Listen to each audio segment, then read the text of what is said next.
My fiancé left me for his high school ex who realized what she lost when we got engaged. Now he's outside my apartment claiming she's pregnant with someone else's baby. 3 years together. 1 wedding dress hanging in my closet. 0 warning signs until she emailed him. My high school ex wants to catch up, Mark said, showing me her message. We dated 7 years before she left for grad school abroad. Haven't talked in 5 years. The email was friendly, professional. Just curious about his life. I said yes, go meet her. I trusted him completely. He came back different. For 3 weeks he was on his phone constantly. Picked fights about nothing. Couldn't look me in the eyes during sex. When I tried to hug him after work, something I'd done every day for 3 years, he actually flinched. What's wrong? I asked. Just stressed about work. Saturday, I went to knit with his grandmother. My weekly tradition since she'd basically adopted me after mine died. When I came home, Mark was packing. I'm sorry, he said, not looking at me. But when life gives you a second chance, you have to take it. What are you talking about?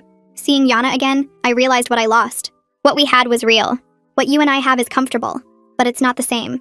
I stood there holding the scarf I'd been knitting for him while he explained how his ex wanted him back, how she'd realized what she'd lost when she heard he was engaged, how they'd been talking every day since that coffee, how he was moving in with her tonight.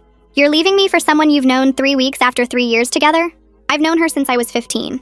You can't compete with history like that.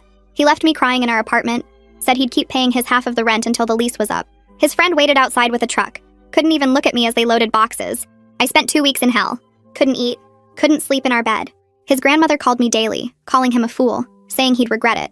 His mother texted apologies, devastated about the wedding that wouldn't happen.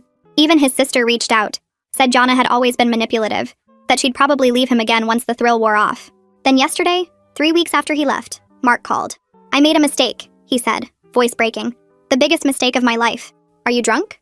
No, I'm clear-headed for the first time in weeks. Jana, she's not who I remembered. We're strangers pretending to know each other.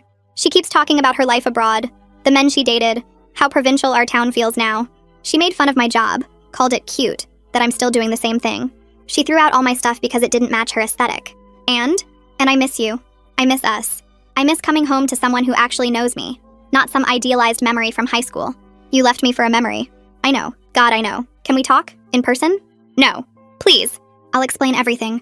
Jana's already talking about moving to London for her career. She never intended to stay. She just didn't want me marrying someone else. I laughed. Actually laughed. So she won you back just to prove she could? I think, yeah. She keeps asking about you, comparing herself to you.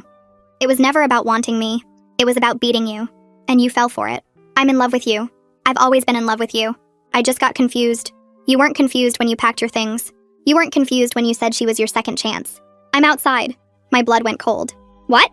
I'm outside the apartment. Our apartment. Please, just 5 minutes. I looked out the window.